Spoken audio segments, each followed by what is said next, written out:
Switch 2嘅推出如箭在弦，任天堂啱啱公開咗第一波首發遊戲，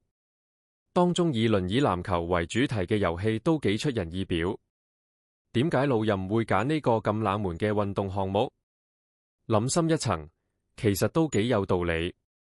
首先 ，Switch 2嘅新手掣新增咗滑鼠功能，玩家要用雙手拉動手掣嚟模擬輪椅轉動，從而實現加速、漂移同特技動作等操作。而輪椅籃球嘅操控邏輯同呢個設計非常配合，手掣嘅觸覺回饋仲可以增強沉浸感。呢個延續咗任天堂玩法帶動硬件創新嘅理念，好似 ARMS 咁用體感擴展格鬥遊戲體驗。任天堂一向都以體感遊戲見稱，諗得到輪椅籃球嘅操作會好複雜，玩家要同時協調雙手動作，好似單手加速，另一隻手轉向，仲要配合團隊戰術。預計呢隻遊戲嘅體感玩法會好有深度。如果輪椅可以漂移，可以衝刺，再加埋籃球嘅得分機制，就繼承咗馬里奧賽車嘅趣味，又透過運動題材開拓咗更多可能性。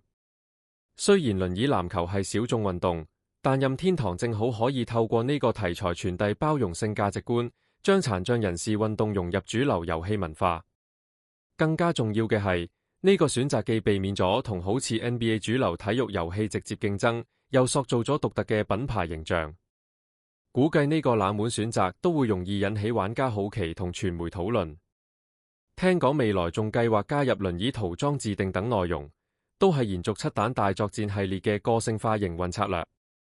總括嚟講，輪椅籃球題材睇落好似好冷門，但實際上係任天堂對硬件特性、玩法創新同社會價值嘅綜合考慮。佢既展示咗新手掣嘅潛力，又透過獨特主題擴闊咗體感遊戲嘅邊界，同時傳遞咗更有包容性嘅品牌理念。呢種非常規選擇就係老任一直以嚟打破行業慣例，創造藍海市場嘅典型策略。